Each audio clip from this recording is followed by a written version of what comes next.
Hey, business builders. Today we have featured Teresa Summerlin.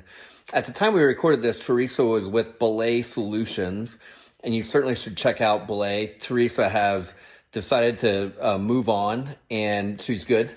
We sent her a business builder, well, not a hat, but we sent her a quarter zip for the holiday, and she passed us on information to people at Belay. She has a new project she's working on with her husband and is partially retiring. But she was awesome in this episode. She's done some other things for the business builders.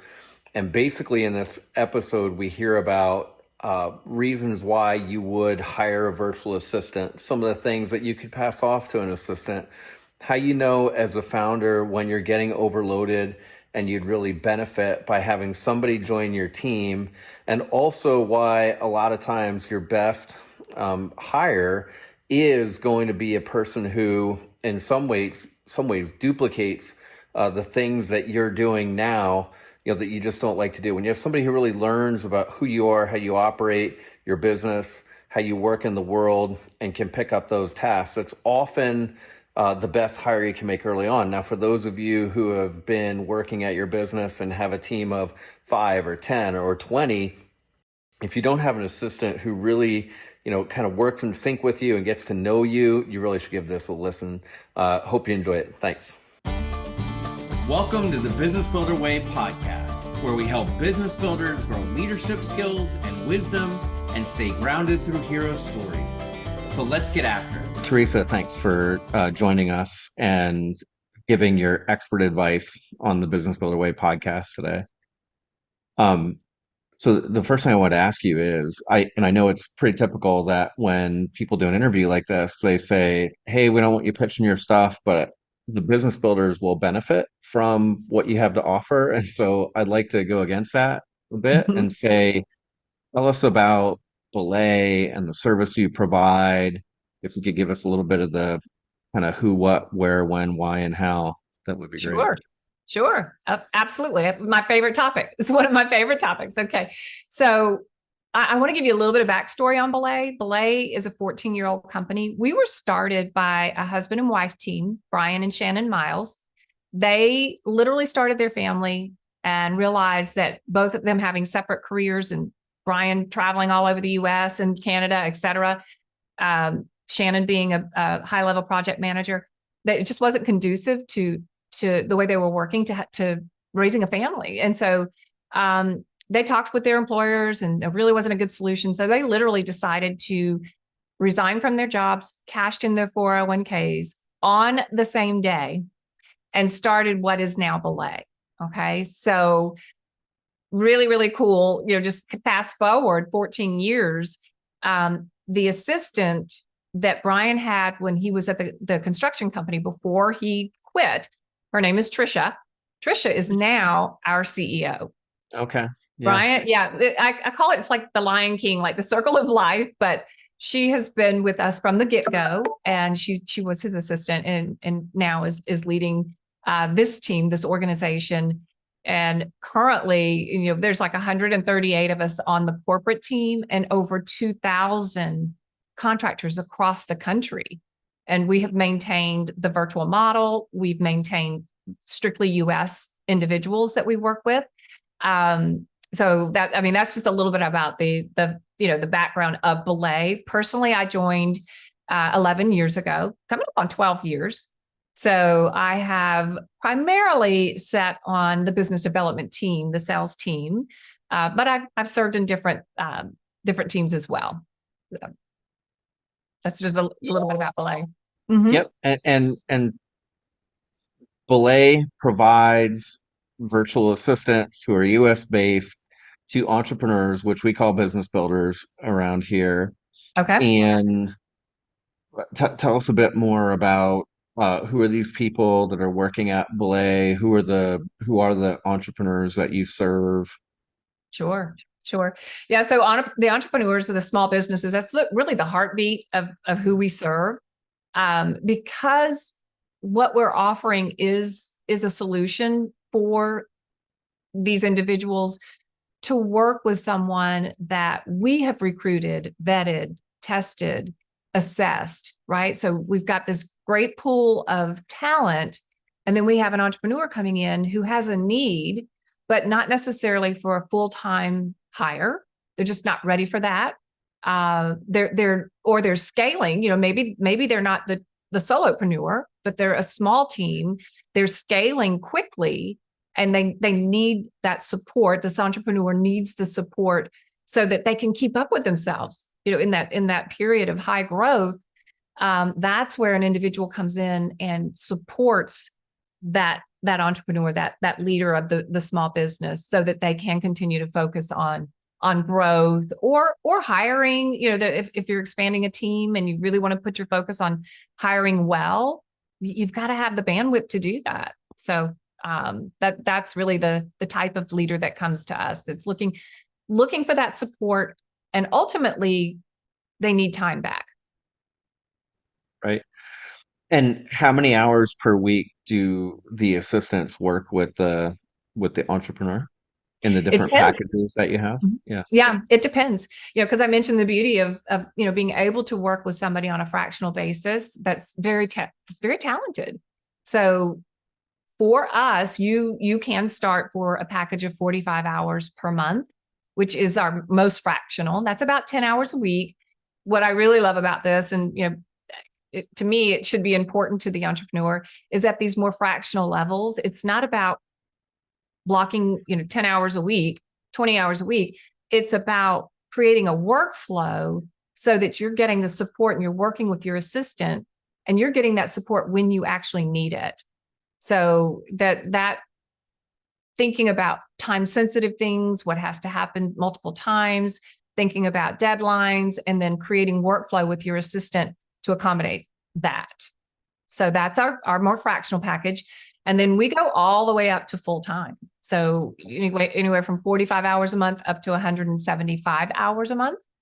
And then you can look at this in increments, anything that's in an increment of 5 hours per month. So 45, 50, 55, 60, all the way up. So a lot of flexibility there. And it's not a one-way street. You have the ability to increase, but then there's also a lot of clients who get to a level of efficiency and they may scale back, or they hit a season and they may scale back. So again, having that flexibility without having to think about, you have a hire, you're asking them to take less hours. With us, that's just part of the model, right? Got it. And so who are the people that, like, what's the background of the people that are working as VAs within the organization? And then so there's like who you're hiring and who comes to this work, and then there's also the piece of, and what kind of training do you provide to them Right. via Belay? Right. So keep in mind, like the roughly 2,000 people across the country, we have multiple service lines. So some of them are considered virtual assistants, right? Some are tagged as marketing assistants. So more knowledge around marketing and social media, that's considered a specialist with us. Some are tagged as virtual bookkeepers. That's their area of proficiency and expertise. And then we have fractional CFOs. So if you think about all of the 2,000 people, it's going to be a mix of those individuals. Okay. And so the requirements are different, for the individuals coming in.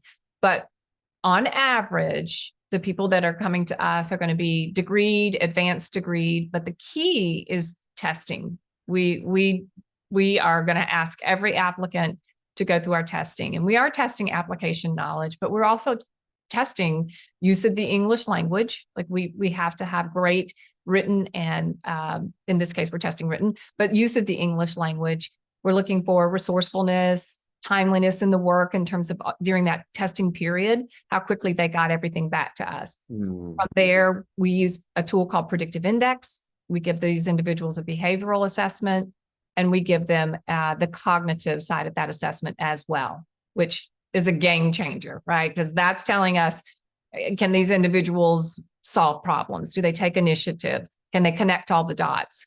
That's what our clients need. And so part of our assessment is going to tell us where do they stand on that scale. If all of that checks out, whether they have a degree or not, we have people that have associate's degrees or just 10 years of experience that allows them to get through that testing, then we'll move on to the process of interviewing and possibly issuing a contract. So Okay. that's a lot of heavy lifting that an entrepreneur would have to do if they were looking for someone just to support them. Because what we Sure. do know is a lot of times people make hiring decisions, especially around admin support, for the wrong reasons.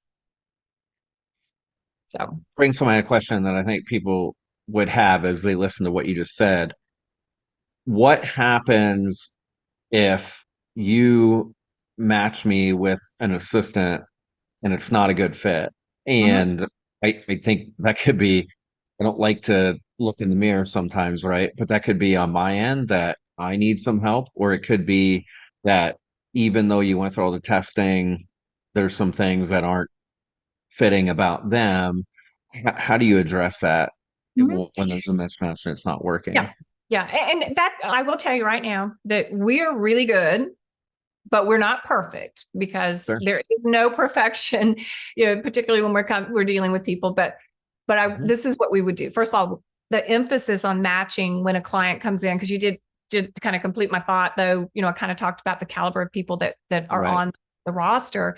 And then you've got the client that is a good fit, right? They're the client that needs that quality admin support, or that needs project coordination is a big one as well. They need somebody, they need a glue. They need an air traffic controller or some glue to keep the projects going. So anyway, once that client comes in, we do discovery. We'll have a discovery call. You do that with a client success consultant. And the goal is to check all the boxes, right? So that we're mapping well. And we are looking at hard skill fit, but we're looking at culture fit. We're looking at personality fit.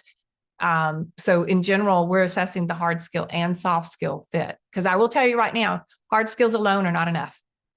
Sure. They're not enough. We do know that it's got to be a combination of both.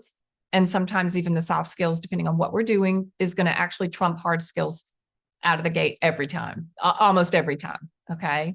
So we're really, really intentional about looking at the need from all angles, which then allows us to make a match. And we're looking at this from the VA's perspective as well. Like we spend that time saying, why do you think this client is good for you? Right? We're looking for certain reactions. We're looking for confidence. We're looking for just the understanding. Like, what is that? I have an understanding of what Wayne expects of me. Like, that's important. I have a plan of action. That's important. Nice. So we're really good at matching because of the steps we take, but we are not perfect. If we are off for whatever reason, Mhm. whenever, then we're going to get new knowledge from you and we're going to go back to the drawing board, but Okay. not without new knowledge. So that's important, right? Because now with a little experience, a leader that's new to this, right?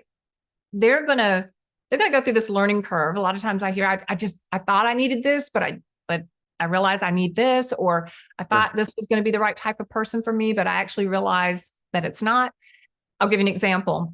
Um, People that are super creative, I've heard it time and again. I really enjoy working with somebody that's as creative as I am, if not more. Mhm. They don't need an assistant that has that high level of creativity. They need someone that's organized, because people that are super creative typically are not high on the organization side of things, but that's what they need. So that is our job, is to kind of read between the lines and make that fit. But if we have missed it, there's no concern about communicating that. It's just about reevaluating, getting new knowledge, and going back to placement. Got it. Good. Okay, great. So that helps with what you do and how you do it. And I hear it's finding the right person, then it's the matching, then it's the doing some training on your end, and you're all Yes. set up to do that. So the entrepreneur doesn't need to be concerned. You've got a coach. You said find new knowledge. So that tells me in that case, you would go back to the entrepreneur, and the new knowledge is understanding what didn't work about this. Is there anything we can tweak in your process to delegate? So that makes a lot of sense. The the other thing I wanted to bring out in this conversation that we're having is I believe that business builders, entrepreneurs, if it's the right partner, if it's the right consultative salesperson, which is what you are, your solutions salesperson, you talk to entrepreneurs all day long trying to find out, is this a good match? Do you need this help? And helping them to get to the point where they can see the possibility for the future and why this would be a good idea. So given all that, I think that if business owners get think they might have a need for what you offer and what Belay offers, if they go through the sales process with you, even if at the end of the sales process you or the business owner determine that this isn't the right fit, or maybe it's not the right fit right now, or they're not ready, I think they're probably better off for that. Yes. Yeah. They're better off. They'll have grown. You probably ask them thought-provoking questions that make them think and expand their understanding of what's possible. So could you talk about what is that? If somebody contacts you after they hear this episode and they say, Teresa, I want to have a conversation, what does the sales process look like, and how does the business owner grow through the process itself? Yeah, no, that's a great question, and thank you for asking, because that is what I do.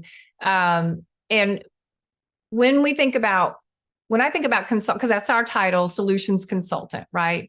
And so when I'm talking with someone that's not done this before or has done it but hasn't had success, I Sure. really like to just kind of ask them, like, when you first think about support, where do you feel that you need it, right? So get the client, get this person thinking about what are they doing day in and day out that is not the highest and best use of their time, right? So we do talk about that. We talk about what is normally delegated, like, because sometimes people will come in and they know exactly, or they think they know exactly what they need. But most of the time, if that's not the case, and we are talking about where can we help you? Where can we help you? So I do like to get the client really kind of communicating first, though, where he or she thinks they need the help.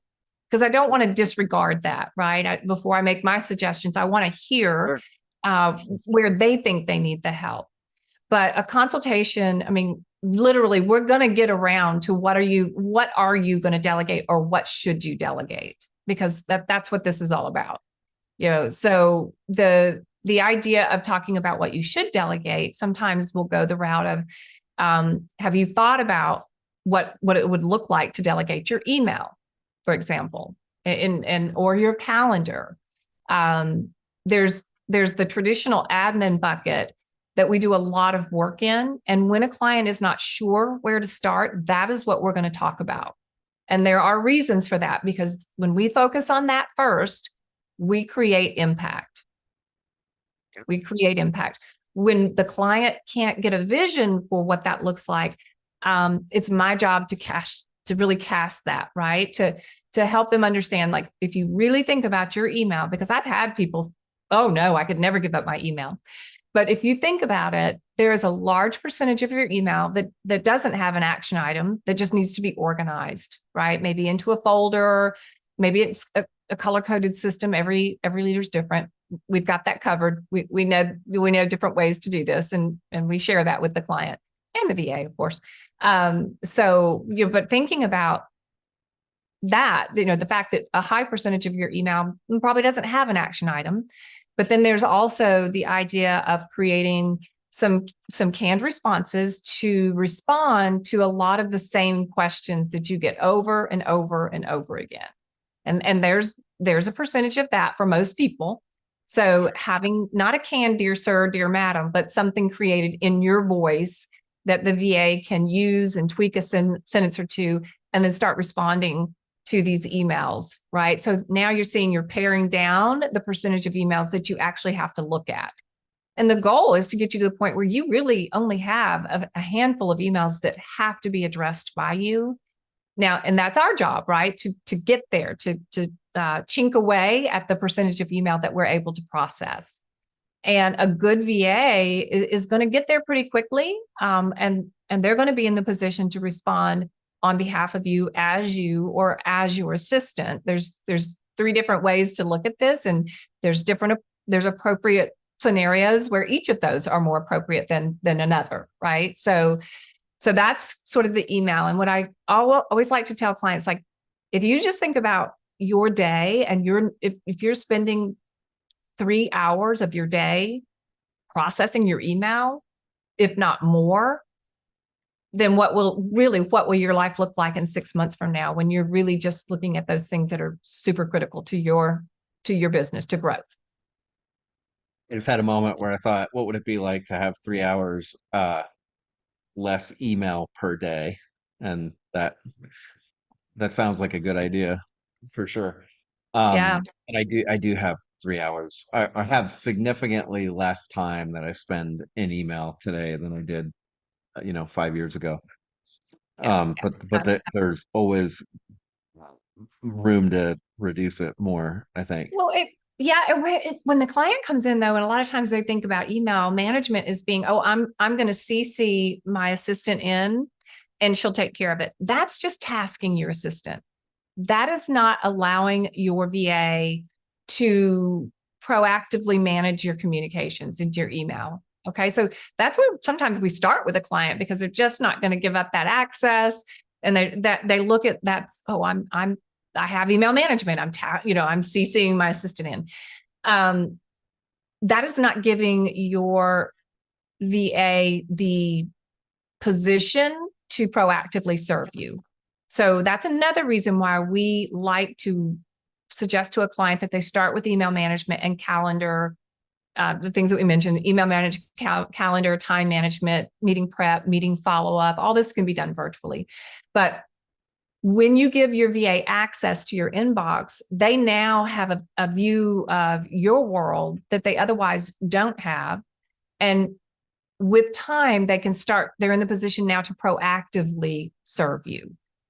If you don't get them access, even if it's just access to look how you responded to a previous email, or somebody's wanting an appointment and the VA sees, well, you've said no 3 times, they're not going to say, oh yeah, let me get you on Wayne's calendar, right? So it's that kind of access and connecting the dots. But with that comes that level of proactiveness that most of our leaders are looking for from a VA. So you've got to own your part in allowing that to happen.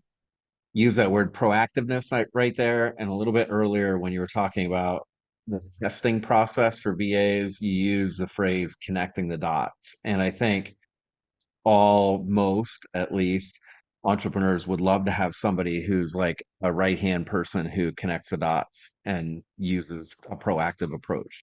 So, Yes. Yeah. So before we started recording, I was asking you about what brings you joy, or what's your favorite part of this process. And you mentioned that you've seen the light bulb go off, was the phrase that you used. Could you tell us a little bit more about that?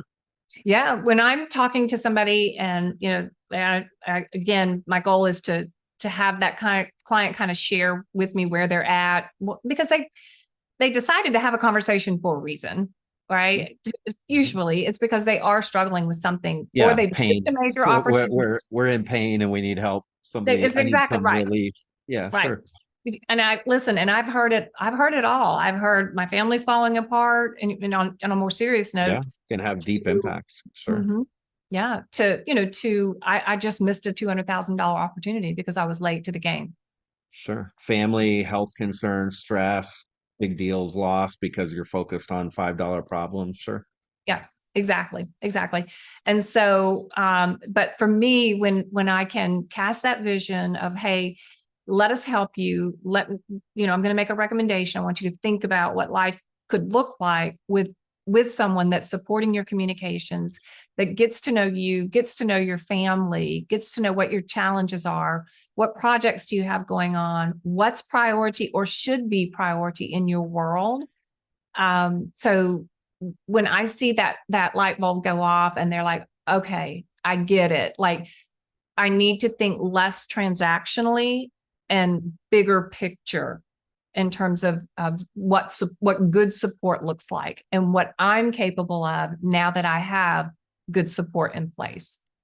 And that to me that's the joy. And like you say, whether they sign on for our services or not, after 11 years, I want you to. I want the client to experience what we see so many other entrepreneurs experience with us, right? Mm. The success stories are just, I mean, thousands, right? Over 14 years, thousands. Sure. And I want that for my clients. But if they choose not to move forward, I will always leave them with get help from someone. It doesn't have to be Belay, but go somewhere and get support. Start now, because Right. you don't want to be in that position where, I'm hearing my family's suffering because of this, or my health, it's be like my doctor's telling me, I had a call last week. My doctor's telling me I've got to do this. Sure.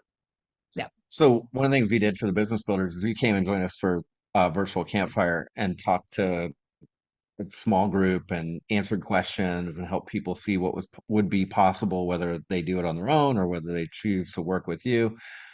And it was very gracious of you and Belay, and we appreciate it. You sent out copies of the book by Dan Martell, Buy Back Your Time. Right. Right. Right. So it sounds like for people listening that even if they don't have a conversation with you, that that's a book that they could read that could start to help them understand what it would look like to have some help in their life and to be able to get some relief from some of these things. Yeah. Yeah, that is a really good book. Dan will tell you in the book that your first hire should be an assistant. Like, it's not for his philosophy kind of aligns with ours, that it's really about identifying the things that you're doing that are keeping you from that next level of growth, and then putting some context around that, and bringing someone in to support you so that you can continue to grow. And so your next hire doesn't necessarily need to be the director of marketing, or another higher level individual that you're going to pay a big salary to, but it needs to be someone that's supporting you so that you can continue to build out the future. And so unfortunately, there are people that the next hire is going to be that full-time hire, and they're still doing their day-to-day, like you said, $5 tasks, versus what they truly went into business to accomplish, right? So, but Dan does a great job of putting together. He's got different diagrams, and so he gets real tactical on how to evaluate Yeah. where your time is being spent. The book is really great and actionable, so I really appreciate that. And I hope anybody listening, if they haven't read it, that they do. I just bought a copy for um not one of my clients, for a friend of mine who I was like, you really need to read this book. So Yeah, yeah, that was a good recommendation. awesome. So yeah, thanks. So you mentioned email management, and you dove into that a little bit more, and I do think that is probably surprising to some people or hard to think about letting go. I had a hard time. I work with Rhonda, who's an assistant locally here. I had a belay assistant for about 11 months, I think. And she did a great job of organizing folders and getting me on the straight and narrow, so to speak. And then I went through a period of time where some other things had to catch up, and then I hired a local person, and it was hard for me to let go of email and have Rhonda in my inbox. And progressively we've had to learn how to work on that together, and we have, and it's growing. So for anybody who hesitates, I get it, but I love your explanation right here today about how a lot of having your assistant in the email inbox has to do with like trust comes to mind. Mhm. It is like an intimate type of relationship with your assistant, so it's important that you have somebody that you trust, and because they're probably going to see things relative to, like you said, your family or doctor's appointments, which, I don't know, I'm 49 years old, and it means we should have a colonoscopy screening, and like people get weirded out by that. But I mean, look, we all are, on the path to life doing things proactively, but money is the other thing I think that people are sensitive about. Mhm. You have credit card statements coming in or statements of finances, and and yet, that's, if we really truly want to have a partner and somebody who's able to clear our calendar, we need to let them peek behind the curtain like Yeah. that. Mhm. So that makes sense. And then calendar probably similar. I definitely those it, I'm doing less and less time in email and my calendar. I'm doing less and less time in email, but you actually make me feel like realize calendar is still a place where I've kind of pushed Rhonda away a little bit and said, like, only I can figure out where the buffer blocks go. Only I can figure out, you know, where the yoga class is at, or when it's okay to push and squeeze my calendar a little bit when it's not. But well, I feel a little bit convicted right now that I need to, or it's an opportunity for growth if I let her in more and more on Yeah. the calendar. But There's can an you tell me exercise why? that we recommend for that, right? Two things that you mentioned. Trust is critical. So, earlier on, I said that entrepreneurs hire sometimes for the wrong reasons, right? But when we're making a match, we're trying to match so that we think the relationship will cultivate good communication and trust quickly. And we're not saying that happens right out of the gate, but we're looking at, can this relationship, is there an environment here? Do these personalities seem to be the type of, these two people, the type of environment where that trust and confidence in this person can cultivate quickly. So that you hit the nail on the head. It has to be present, or you will never delegate to your full capacity. Sure. So, but the other thing with the calendar management, we recommend that a leader that we're serving sit down and literally, even bring your wife in, because and Dan Martell will talk about how important it is to let your person into your assistant manage your personal life. Give them those personal things that are eating away at you, like it's eating away at your mental bandwidth because, oh, I didn't do that. I didn't do that. I need to, I told my wife I would do this. Like, let the VA help you. So the idea of sitting down with the leader, your wife, or the team, looking at what is a perfect work week look like, and being very candid about it. So this is just an exercise that you go through, and then we talk about what days, if you're not sure how to do this, like, can you have days that are focused on meeting days? What days do you go to yoga? What time do you like to go? Which classes do I need to confirm that class for you? So it's really about just laying it all out there. And then as you work together, fine tuning it. Right. Michael Hyatt talks about it in his book, The World Class Assistant. I don't know if you've ever seen that. Do you know the name Michael Hyatt Seen by it chance? and I haven't read it, but I'm going to get a copy of it now. Yeah, that he also recommends that this is also a tactical approach to working with an assistant.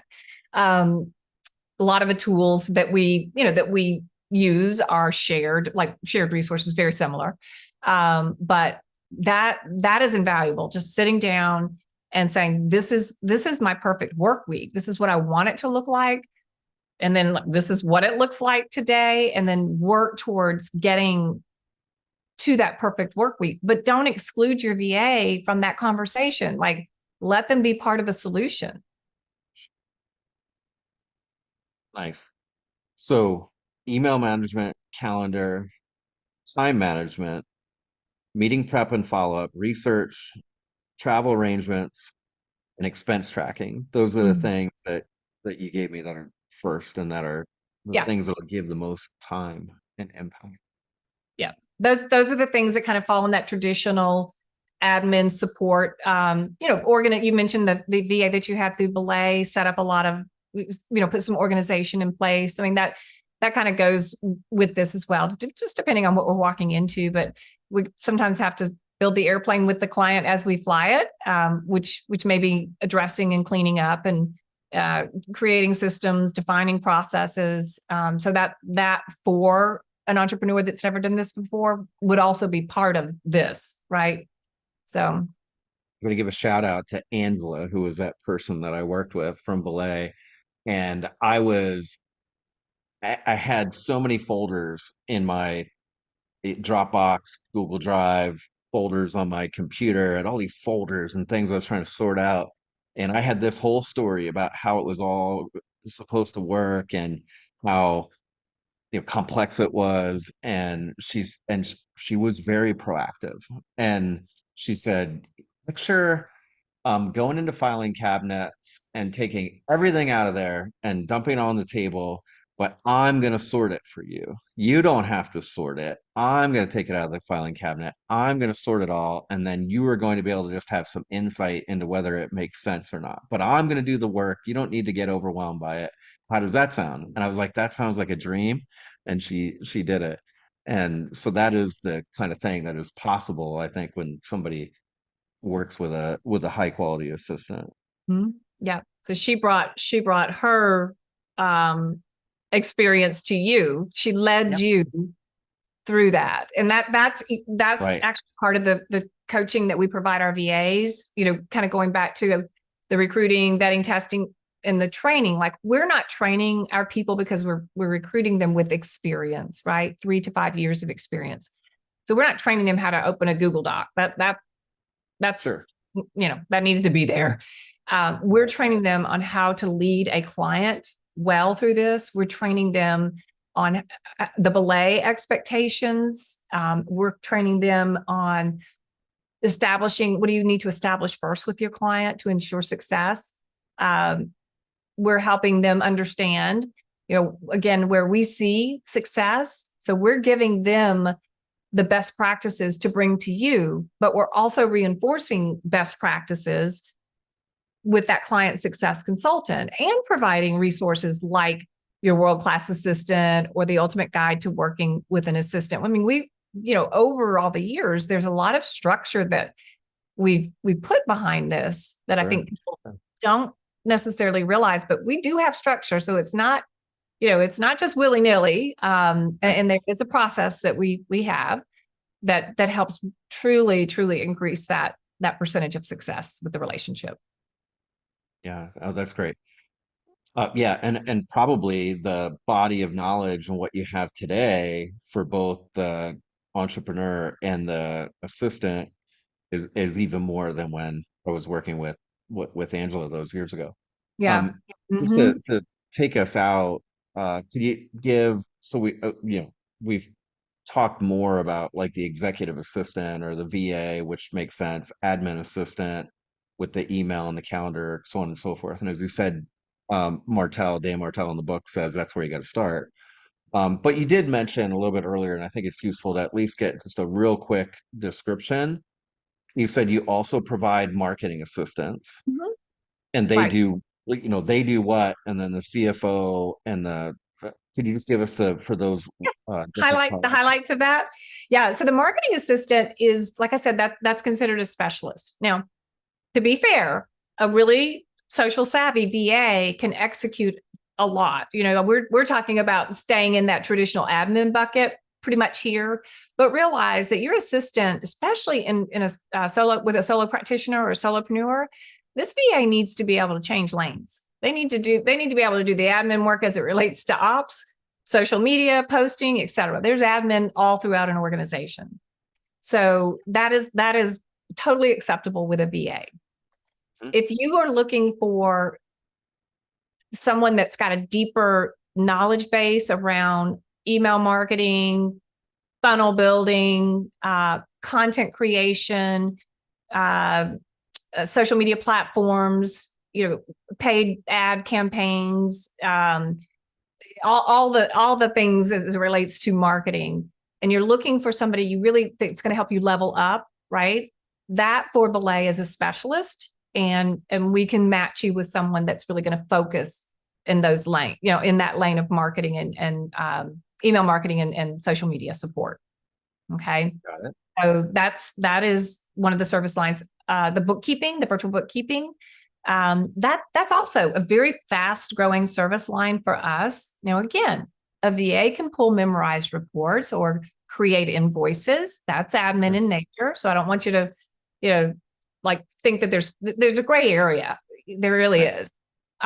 But if you're looking for somebody that is experienced and a QuickBooks Pro that understands technology, can meet you where you're at, deploy technology to support good bookkeeping practices, make sure that your income and your expenses are recorded properly, reconcile your accounts, report and review your P&L and your budget to actual, your balance sheet with you, have everything audit ready or accountant ready. That's a professional bookkeeper. Okay. We have that. The fractional CFO. So recently we've acquired, I think we're at 3 organizations. And so with those acquisitions, we have a lot of CFOs that will come in and do a consult with a client that needs that fractional support at that level. And that's bigger picture, reviewing previous metrics, understanding, the goals and the future in terms of like, what purchases have to be made. And they're higher level individuals. But that is something that is, I don't want to say fairly new, but I don't work on that side of the business. But again, everything, we call that whole side of the business accounting services, and that's growing very quickly. Gotcha. Great. And then where I'd like to just wrap up is you mentioned that you do have the delegation toolkit is something that you could provide to people, and also we'll make sure to put in any show notes and LinkedIn posts and things like that, a link to you so people could have a conversation with you. Can you tell us a little bit about the delegation toolkit and what's in there? So there's a PDF version of the book that we put out called Delegate to Elevate. So it's going to be a condensed version of a lot of different information around delegation and what good delegation looks like, right? And we start with what's the value, like why do you even need to delegate, right? So that's one piece that you'll get. Then we have the worksheet. So this is it's an exercise to go through. If you picture a quadrant, right? You've got things that that only you can do that fall into that first quadrant. For me, it would be upper left-hand corner. Then you've got things that you're doing that you really enjoy and that you may be good at, but you as the leader should not be doing those things. Examples are scheduling travel, creating itineraries, agendas, posting on social. Then you've got things that you haven't outsourced yet because you simply have to consider your own budget. So you're doing it yourself and you're doing it okay. But when you are a little bit larger and you can delegate it, it should be delegated out. That would be an example, bookkeeping, because most entrepreneurs don't go to start a business to run their books, right? So, and then the last quadrant, that's an easy one. Things that you just can't stand doing, that you hate doing, you're not good at, and those are easy to identify and get those things off your plate. And so the worksheet forces you to kind of go through that and just itemize those things that fall into each of those quadrants. So yeah, and that's it. So a lot of times on my consults, if I'm having, because we will offer just the delegation consult with a client success, with a solutions consultant. And that's what we'll use. I'll send them that tool, and then we'll talk about those things that fall in the quadrants and what can we do, where should we start, or again, if not with Belay, with someone. It's a really good exercise to go through. And then the last piece is it's really it's like 25 things that you should think about delegating that we see over and over and over again, that create success and that create impact, give you margin, give you peace of mind, and give you time back. So those are the 3 primary pieces in that toolkit. Yeah, and that sounds valuable because there's always things that we just wouldn't think of and didn't even know was possible to delegate. Yeah. So that's great. Well, Teresa, thank you so much for showing up again a second time for us here at Business Builders. Yeah, and sharing more valuable insights to how we can find freedom. So yeah, I appreciate absolutely. That is our goal, and pretty passionate about Belay and what we've seen in terms of changing lives and creating transformation for our leaders. Great. Thanks again. All right. Thank you, Wayne. Thank you for tuning into the Business Builder Way podcast. If this episode spoke to you, click that subscribe button and share it with a friend. That's how this message gets out into the world. If it is helpful for us to have a short conversation, I'd love to do that. Send me an email at wayne@businessbuildercamp.com.